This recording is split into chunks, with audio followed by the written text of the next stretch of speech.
I had already taken such a massive step because when people change careers, there's not just the fact that you're going to start a new job, let's say. For people who have degrees in other fields, for example, engineering, you've invested so much time, you've invested so much emotion, you've invested so much money into it. And when you even think of changing your career, you feel guilty. You feel like I shouldn't even be doing this because did I just waste the past 16 years of my education? Welcome to the Career Flipper, the podcast that keeps it real about career changes. Every week, I chat with people from all walks of life and all corners of the world to uncover how they made the leap from point A to point B and everything in between. Together, we dive into the twists, turns, wins, and even the messy moments that come with changing careers. I'm Jenny Dempsey, your host. After getting laid off and unexpectedly pivoting my own career from tech to furniture flipping, I couldn't stop wondering, how do people actually make these big career shifts? And that curiosity sparked this podcast. If you love hearing career stories or you're thinking about making a change yourself, hit subscribe. New episodes drop every Thursday. Today, I'm sitting down with Ghalib Hassam, originally from Pakistan, but now calls the UK home. Ghalib opens up about his journey from pursuing a master's in engineering to starting his own business in marketing and personal branding. He shares what it's like to navigate imposter syndrome, family dynamics, and why taking risks is always worth it. Plus, he talks about how his engineering background gave him a unique edge and his big dreams of building an audience and starting a podcast. Ghalib's story is all about stepping outside your comfort zone and chasing what feels right, even when it's scary. You never know what's waiting on the other side. Let's get into the episode now. Welcome, Ghalib. Thank you so much for joining me here on the Career Flipper. Thank you so much. Obviously, thank you for having me here. It's just a great opportunity to talk about my story. And honestly, I love doing that because relatability is something that matters a lot. So if somebody can relate to my story and maybe even make a change in their life through it, I think that would be amazing. Totally. It really makes it real. And you showing up like that means so much. And there's people looking for real examples of how to change careers and actually do it, and not just, the checklist of like, okay, do this, do that, and then something will happen. It's a lot more complicated than that, I think. And yeah, and we found each other on LinkedIn. Gotta love it. Connecting us from around the world. Tell everybody who you are, where you are, and what you're doing now. And then we'll get into the career flip story. Awesome. So my name is Ghalib. It's a bit hard to pronounce, but you know how you make that gargling sound when you gargle water or anything? That's how that's how you start it. So my name is Ghalib, and right now a couple of months ago I quit my job to start a new business, so I'm running that at the moment. I have founders on LinkedIn to leverage their presence to become thought leaders or leverage it for running their business and scaling it, basically through content. So my focus is on founders creating content. I help them do it. And it's been almost 3 months now that I'm into this solo thing, but it's pretty new, but I'm learning a ton. And yeah, through opportunities like these, like talking to you right now today, I think I really want to put my story out there for people who want to change careers, who have changed careers, or who are, just in the process of it. So I think my story could hopefully help somebody. And if it inspires one person, I think that would be amazing. Yeah. And you are in it 3 months in, but all of the things that led up to get you to this point are going to be so interesting to hear, because when you make that switch, it's not that simple. And so I love that you're in it and you're talking about it and you're willing to share what you've learned so far. And this is exciting. So let's just go into it. How did this all begin? We go back to, I have a bachelor's degree in electrical engineering, right? So, growing up from Pakistan, it's you either become an engineer or a doctor because that's like a cultural norm, right? So when I entered engineering, I realized that I never wanted to do it. I remember I was in my second year, I called my dad and I was like, I can't do this anymore. Because engineering, I realized with time, it just wasn't for me. And it was a lot of stress. My dad, he passed away in 2016, and this was back in 2014. he said, as long as he had this quote that he would always tell us, his children, that as long as you have a head on your shoulders, like the possibilities are endless. He said, just try to finish it, the degree, and then once you have that degree, just do whatever you want to do in life. I was like, okay, that was convincing enough. Yeah. So when I finished my degree partly, and once that happened, a year I tried finding a job. I couldn't land anything, so I decided I was going to move abroad to pursue a master's degree, and I did. Again, in engineering, because that was the easy way out, right? You could ask me, like, why did you go again for engineering? Because it was kind of familiar to me, the whole engineering field, and that was the easiest way to go out, so I did. Yeah. Just as I was about to finish my master's degree, I actually moved to Istanbul, by the way, for my master's. So this was towards the end of 2022 almost, or like at the beginning in 2022, basically. I realized I need to go back to my country because my dad's no more. My mom's here. I want to be with her. And how do I do this? Because I know if I go back, even with a master's degree, there are no jobs here, unfortunately. So I wanted to find a way out. Funnily, I signed up to LinkedIn, and when you sign up to LinkedIn as a new person, they give you a sort of like a trial in the LinkedIn Learning where you do certifications or do small courses. I was like, you know what? Web3 is really in these days, and I want to do something related to engineering, but not too far away from it. So I'm just going to go use LinkedIn Learning to learn a bit about blockchain, Web3, and become a blockchain security engineer because I thought that sounded cool, to be honest. Yeah. And by the way, I was 27 when this was happening, right? So it wasn't like I was 18 or 19. I was like way into like sort of like my career. Yeah. So when this was happening, I saw a post from a founder from Berlin. His name was Marvin Sahines. He was running a personal branding agency. I was like, what is personal branding? I read this post and I got excited. I was like, this is marketing. He's offering a remote, he has a remote startup. So I could basically go back to my home country, still have a job because the business is remote, right? That was a major factor for me. Yeah.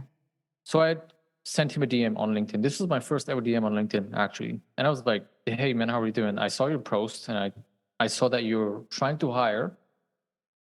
I've got absolutely zero experience with what you're trying to do here or what person branding is. However, I'm going to work, it's put it in simple terms. I'm going to work super hard for you. You just have to give me a chance because I want to learn how an agency works. I want to learn how personal branding works. At the same time, you're a startup, you need manpower, so I want to help. I thought, what could I offer to him so that he could take me on board and teach me basically. Luckily for me, he agreed. He was like, let's get on a call, and I really liked the enthusiasm, and let's see where it goes. Yeah. I went on a call and I landed a remote internship with him. And during this time, I moved back to my home country as well. After Istanbul, I was back in Pakistan.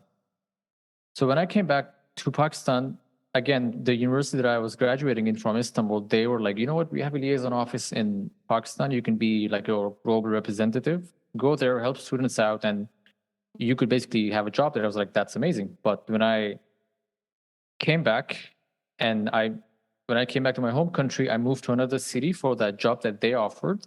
Mm-hmm. And I realized when I went there, I packed everything, I settled down, I went to the office, and I realized that they basically weren't sure if they were going to give it to me. So I had come back from another country and I moved back to my own country. I moved cities again. So again, I was away from my mom and my family. And I realized that this is probably not going to work out. Yes, I do have a remote internship, but it was free. It wasn't paid. Mm-hmm. And at the same time, the job that I thought that I had just so that I can pay bills, it doesn't exist. My family was with me when they dropped me off to their new city. I didn't tell them that the job is not there because I felt so embarrassed. And I thought that I somehow have to make this work. I can't go back to my hometown. So I told them, yes, I got the job and you guys can go now. They didn't know. So I was staying at my cousin's place. I didn't even tell my cousin because I was like, what am I going to tell him? And I had some hope because I had this remote internship going on. And, I thought maybe this could turn into something nice. After a week, luckily for me, the office gave me the job. They were like, you know what? We can keep you. But the moment I entered, the manager that I had, she was very toxic, unfortunately, because she felt threatened because I came from Istanbul, from the same university, and She felt that I was here to take her job, but it wasn't like that. She just felt threatened for no reason, and she made my life a living hell. So after a month, I quit that job. Again, I did not tell my family, right? Because I was like, I want to figure this out on my own. So I had this remote internship, and then I was like, if I need to do something with my life, then I've already changed careers. I was in engineering, and now I'm doing marketing, personal branding, which is entirely new. Nobody knows what it is. This was 2022. It's a massive risk, but I want to take it. So I reached out to another agency. This time, the agency was in Berlin. They were also offering personal branding as a service. And I was like, hey, I've got a bit of experience with this Berlin agency. I also want to work with you guys as a copywriter because I want to learn how you guys operate. They were like, okay, let's do it. So now I had quit the 9 to 5, but I had 2 remote internships. The Berlin one, I reached out. I was like, guys, I want to be full-time now. I've got experience. And the founder told me I'm not ready. And it was so difficult because, again, when I wanted to reach out to the Berlin agency to get me full-time, the London agency, like, I told them, like, after a month before this, like, hey, I'm quitting because I think my future is with this other agency. They're like, okay, fair enough. And that other agency, when I had already quit the London one, they told me that we're not going to put you full-time because we don't think you're ready yet. So then again, I was at a moment I had everything, and then again, I had nothing, right? Yeah. Luckily, after a week, the London agency put out a job ad on LinkedIn saying, like, we need full-time personal brand managers. And I reached out to the CEO. I was like, hey, would you guys consider me? I was like, yeah, let's do it. Let's get on an interview. They, luckily for me, hired me the full-time role. I quit the Berlin agency. Now I told my family, hey guys, I've got a remote job. I don't have that office job anymore. And unfortunately, I lied to you in the beginning. But now I'm settled. I've changed careers. And yeah, that was basically the beginning of my proper marketing career. That's a lot. That's a lot of thing going on in there. And I appreciate how you mentioned the shame that was involved with, when you do make a change like that. And especially, when things are maybe kind of up in the air, it is hard to share that with others because they're on your side. They want the best for you and they care about you and they're going to be concerned if something happens. And so the fact that you really took ownership of that and acknowledged that must have been challenging. I would imagine it would be to keep that inside and figuring it out on your own when you know that the family that loves you is, has no clue. But I really respect that shame showed up within the journey. But also, I really want to comment on the fact that you you signed up for LinkedIn. You took advantage of courses to learn and to figure things out, like this free learning. Like there's so much knowledge out there. But also, can we talk about how you just started reaching out and sending direct messages of like, hey, I'd like to learn this, or I don't have skills, but hey, what can we? I mean, I think, and maybe it's just, I don't know, maybe it's just me, but sometimes it's hard to do that. It's hard to put yourself out there. Can you talk a little bit more about that moment when you're like, yeah, I'm just going to message this person? Like, were there any fears in your mind? Was there anything that could have gotten in the way of you not sending that message? Or was it just all like, I'm curious and I'm just going to put myself out there? Because I think people get hung up on like, oh, I don't want to bother them, or I don't want to seem needy, or I don't want to seem like I don't have enough, or the imposter syndrome stuff or whatever. But you just did it. Yeah, it was everything that you mentioned just now. Imposter syndrome, maybe I'm not enough, I don't want to bother them. Why would they even talk to me? I went through each and everything. But at the end of the day, I had nothing to lose, right? Mm-hmm. I had already taken such a massive step because when people change careers, there's not just the fact that you're going to start a new job, let's say. For people who have degrees in other fields, for example, engineering, you've invested so much time, you've invested so much emotion, you've invested so much money into it. And when you even think of changing your career, you feel guilty. Mm-hmm. You feel like I shouldn't even be doing this because did I just waste the past 16 years of my education, let's say, right? It's such a massive shift, but I was at a stage where I had to do something, so I did. And before messaging that founder from Berlin, I had this notion in my head that this person is not even going to reply to me. So it was almost like no pressure. I was like, he's not even going to reply to me. So why am I even like bothering him, No pressure. Honestly, I was like, he's not going to reply. Might as well just send him a message. I was definitely not good enough because I had no experience in what he was doing. I had freshly come out of a master's degree in engineering and he was doing marketing, right? Just completely different. Yeah. And I did text him, but if a lot of times people feel like people are unreachable, a founder, a CEO, large company, small company, whatever, you feel like they're so highly ranked in the hierarchy that you just can't reach them.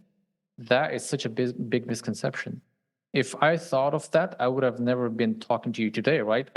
I reached out to you on LinkedIn through a message because I thought it could work out, right? Yeah. So if I had imposter syndrome, and I still do, obviously, and I thought Jenny's never going to reply to me, right? I'm a guy from Pakistan. She doesn't even know me. Why is she even going to reply to me and talk to me about changing careers? But if I thought like that, we wouldn't be talking today. So that is a major factor. But the only one takeaway out of all of this would be, don't take yourself as seriously as you think that you're taking yourself, if that even makes sense. If you want to send a message to somebody, what's the worst that can happen, right? You send a message, they ignore you, okay, you move on. It's nothing personal. They're probably busy, they have work to do, but you'll never know if it works or not unless you try it. So I tried it. Fortunately for me, it works. And yeah, it's just good things lie on the other side of fear, is all I'm going to say. Yeah, that's a great way to put it. Good things lie on the other side of fear because you don't know. And you're right. It's not personal. It's a message. Maybe they'll reply, maybe they won't. Yeah. I'm so glad you reached out to me. I still remember seeing that message in my inbox and was like, oh, this is really cool. Like, otherwise, I never would have known who you were. I never would have known your story, and we would not be here today. And so, taking that initiative to put yourself out there with no expectations is great advice. And it is so important to do it because you don't know what opportunities are out there until, like you said, until you try it.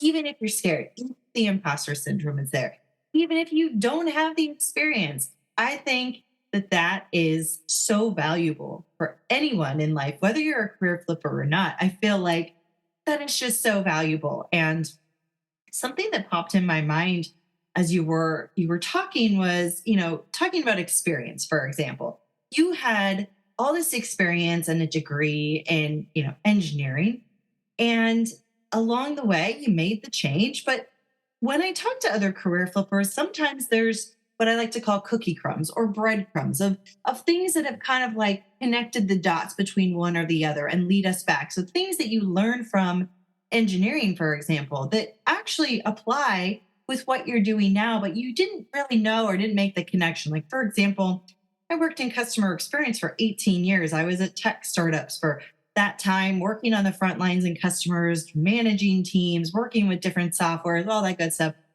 I never ever would have thought that that would apply to furniture flipping and furniture restoration. It does. There's technology involved, there's process involved, different steps, ways to connect with customers, and just never would have, I never saw that coming. So I'm curious if there are things that you learned back when you were, in the engineering world that you actually still use today. Yeah, I think that's an interesting question, because when you're going through an engineering degree, you have to think very analytically, right? You have to really break everything down to its individual parts and then take a look at the whole picture. And I think that's something that helps me, especially now that I'm trying to run my own business, right? Because when I was working with agencies, after I changed careers for 2.5, 3 years, I worked at top person branding agencies. Berlin one still top of the game, the London one still top of the game. And then afterwards, I also worked with one from Dubai, remote as well, still top of the game in the UAE region. Now that I'm running my own business, I understand that I have to really, in order to do the best service possible for my clients, I really have to figure everything out on my own, right? I have to really break it down. And I think that has helped from what I've learned in engineering, because yes, I did change careers. And a lot of the times people, I mentioned in the beginning that you feel like you wasted 16, 17, 18 years of education by changing careers. It's not like that, because what you learn, a university basically is not just for a degree, but it teaches you how to talk to people, how to present yourself, how to think about situations, how to be more analytical in life. And I think that's something that I've really taken from it. And a lot of people have this misconception that the only reason you go to university is having an engineering degree. When I think of my own, like having a degree, sorry, when I think of my own journey, if I didn't go to Istanbul, I wouldn't have as much confidence as I have today. I wouldn't be able to talk to people as I do today. When I went there, I was exposed to such a large pool of audience of people, you could say, people from different areas of the world, and I interacted with them. I learned about their cultures. It made me realize that I need to calm down, right? Because the more exposure that you get, the more your perspective changes, and you basically kind of like calm down. I don't know if that happens to you, or I don't know if people can relate to it, but you feel like the more you absorb in terms of how people are in this world, the more you relax, because people who have no knowledge or information or context, they worry more as opposed to people who have the whole context. So that thing I learned a lot from gaining an education, right? Or gaining an engineering degree, speaking with professors or anything, people who are so analytical and technical. And I'm so glad, because now I can get to apply all of those things that I learned through a secondhand experience, you could say, by getting a degree. Yeah. Well, that makes total sense. And yeah, the kind of the calm down thing that you mentioned, that definitely hits. I feel like the more you learn about different people, the more you're like, well, I'm going to take what matters most. Not super subjective or like, pushing anyone away, but sticking to your core values in a way and picking on up things that resonate. And then some of the other things just kind of like letting them roll off you. I feel like working in customer service, I was able to worry less because I dealt with so many different types of people, very overworked about certain things that didn't seem like problems to me, but they were problems to them. And there's a level of empathy that has to be, shown, because people get, people have their own experiences and we have to let them have their own experiences. We don't know their history or what led them, these triggers, all the things.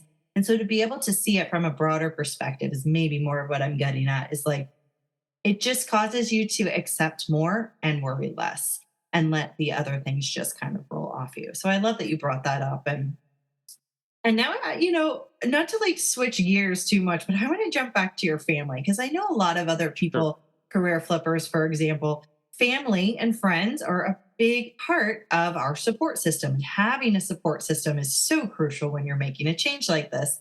But in your case, it was not necessarily communicated early on, and it sounds like that has been resolved. So what is your family? Where does your family think of what you're doing now, and how does that impact you? Yeah, that's a good question, because when you haven't achieved anything and you don't have any results to show, I think it can be very difficult to have that conversation. For example, telling your parents, let's say, like, "Hey, you just invested thousands of dollars into my degree, and guess what? I'm not going to use it now." Right? Right. They're like, "What are you even talking about?" Right. But the reason I kept it to myself is because I wanted to go to my mom and basically have something with me to show to her, like, "Hey, this happened. I changed careers. I achieved this, and that's just, I want to keep you in the loop now, right? This is what happened." So how it happened to me, right? I knew they were going to support me anyway. It's not like they were going to reprimand me or something, but I didn't want to disappoint them. And I think it's a part of being human. I didn't want to come off, maybe it's just in my head, I didn't want to come off as a failure, because there are so many questions in my head. For example, especially for people very early in their career changes or who are thinking of changing careers, they don't want to let people down. Even now, I still have that feeling because I'm a new dad. I got married recently. I've got a 6-month-old daughter. Sometimes I hesitate bringing the topic up of me running my own business and how hard it's been, because I want to be strong for them, obviously, right? For my mom, for my wife, for my daughter. But at the same time, there's a feeling at the back of my head that I don't want to disappoint them. I don't want them to think that I can't figure it out, which is obviously wrong. I should be sharing more with them, but I think it's such a huge part of my whole life, how I was brought up or culturally what the effects were. But I've always been the kind of a person who has kept things to himself. So even now I suffer with that. I know my family's going to support me, and sometimes I'm stressed about something, and then after a while I tell my mom or my wife, and then they're like, "Why didn't you tell us before?" I was like, "I don't know, I just couldn't," you know. So I'd like to back to your question. It was difficult keeping things from them, but it was harder for me to have a conversation before having something tangible to show to them. Like, hey, I have a remote job now. I get paid a salary, so everything's chill. You know, it's not like I'm struggling. But yeah, it was hard for me to share it with them because of that, and I think that was a major block for me in the beginning by sharing things like that. Yeah. Yeah. I understand that. It's hard to talk about those things because I feel that I don't want to be a disappointment either, taking this different path and learning new things. And it can be a little weird and sometimes hard to even find the words. I don't even know sometimes how to really communicate my challenges because I don't know the right words to say. And keeping it inside until I kind of process and figure it out can, be a little bit of inner turmoil, but it also makes sense because of going back to what you said. You don't want to disappoint, but also when you do share it, you know that the support is there. And then no matter what, they're going to be on your side. And I think that that is a good reminder because it can feel very isolating when you make these changes and when you do hold it inside and you're going through it and you just want to show that you're going to be okay and you're doing these great things and you don't want them to worry. And it puts you in an interesting situation, but it makes sense. I totally that resonates. It's hard. It is harder to talk about it in some instances. And on that note of, talking about these things for the people listening, whatever, you're in it. Let me back up a second. You're in it. This is still pretty fresh.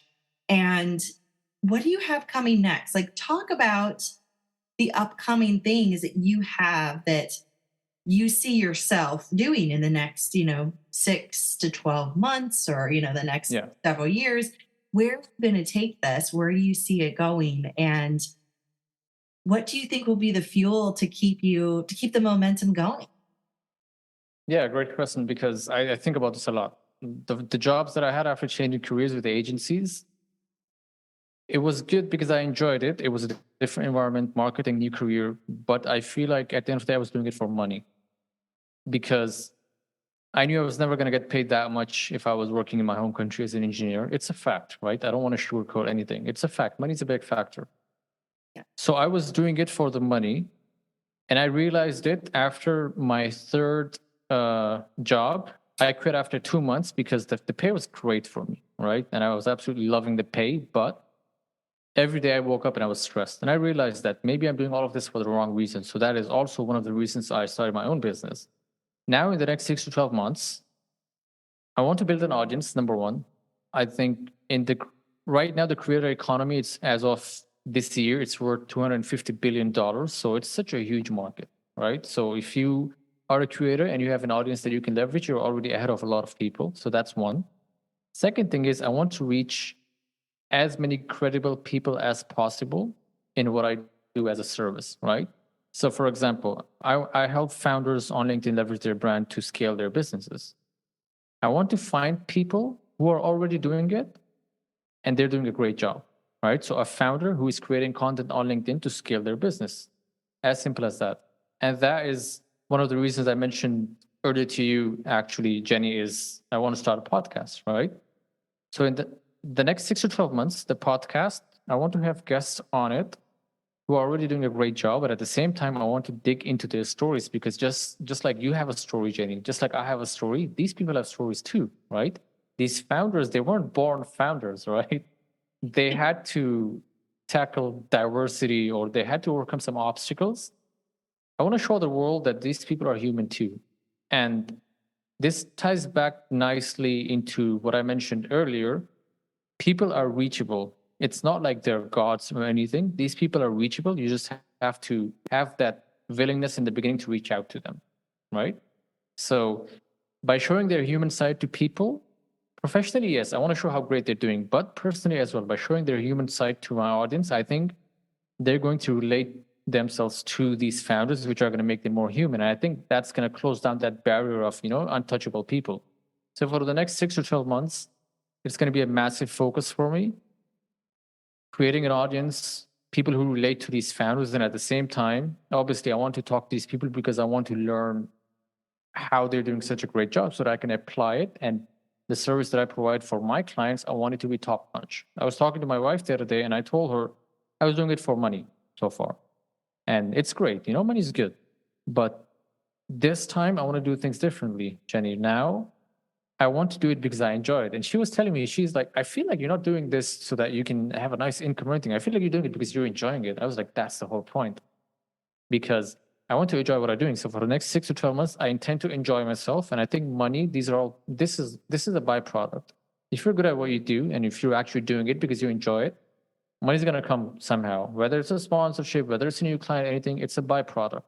And I think it's super important, especially for people changing careers. I changed careers in the beginning massively for money as well, because I wanted to get paid more as opposed to being an engineer, getting paid pennies, right? But I realized after 2.5, 3 years that money alone is never a good enough reason to change careers. Never a good reason. Because if you do it for the money, it's not sustainable. Yes, you can do it for 2, 3, 4, 5 years. But what happens afterward? Because it's going to seep into your family, into your relationships, how you wake up, how you go to sleep, when you go to sleep, when you wake up. And I see you gesturing, Jenny, because I think you relate to it.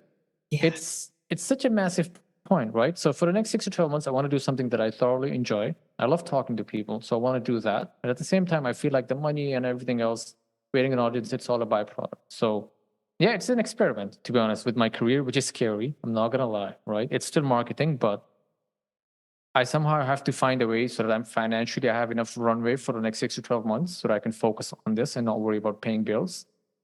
Once I have that covered, I think, it's going to be a good experiment. And that is, to answer your questions, that is what I want to focus on for the next 6 months to 12 months. You have the absolute right mindset. And I love that you brought up. I hope so. You do. At least from my perspective, I'm not an expert or anything, but that just clicks. It just makes sense. The money part that you brought up, of course, money is important. Just like you said, we need money to do the thing, like to have a place to live, like to support our families, whatever, we need it. But also, what are we willing to settle for that money? And the fact that you brought that up, it makes me think about when you were working there was that toxic boss that you had. And just thinking how many people, maybe even listening right now, are in a situation where they're like, yeah, I get paid really well, but my boss, incredibly toxic, but I'm willing to settle. And everyone can settle for different things. We all have different, boundaries, but it just is to think about it in a different way, to really rethink what money means and how when we do the things that bring us joy, that light us up, typically those are also things that bring joy and light other people up. And that then will be reciprocated. Like it all does find a way. And just like you mentioned, there's a sponsorship, there's however a client, it finds you because you're enjoying what you're doing and that energy shows and you can bring that to others. And I think that when we're flipping into these new areas, it's important to remember that, yes, we need to have this calculated risk in mind. We need to have the financial support, but it's not all about that. And sometimes taking a little bit of a dip in what we actually need. We don't want to be paid pennies, like you mentioned. You didn't want that. That's not what you're worth. You're worth way more than that. But also, do we need the millions and millions and millions of dollars? Sure, that'd be nice. But do we need it? No, we sometimes have to think about what actually success means and what that looks like and what we actually need on a regular basis. And I'm glad that you brought that up because a lot of people will not make a career change simply because they don't want to lose that stability of a paycheck and what they're making. And but on that note, I want people to be able to connect with you and learn from you. Okay. There's so much more in this conversation. And people, you're putting yourself out there and you're going to have the podcast and people have a lot of opportunities to really absorb your wisdom. So where can people find you? Yeah, well, thank you for that. I mainly document my journey on LinkedIn because I'm a huge believer in that, starting from scratch, doing what you do. I've documented everything, my career change, my business, all it's going there every single day. You can find me on LinkedIn by searching for my name, Ghalib Hassam. That's Ghalib Hassam. So I'm there. I'm documenting my journey every single day of the week.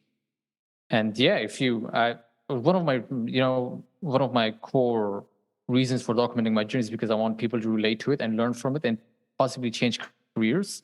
So yeah, if you're stuck, you can hopefully find some inspiration from my journey. And yeah, you can find me there. And I've put a lot of stuff in there. So hopefully that's helpful.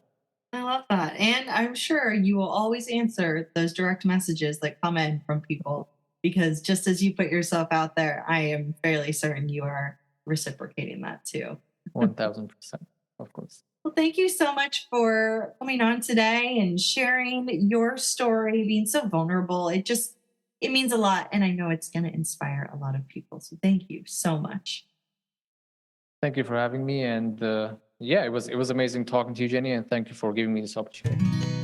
Thanks for tuning in to this episode of the Career Flipper podcast. Be sure to connect with Ghalib using the links in the show notes. If you enjoyed today's career flip story, share it with a friend who could use a little motivation with their own career change. And don't forget to subscribe to stay up to date on future episodes.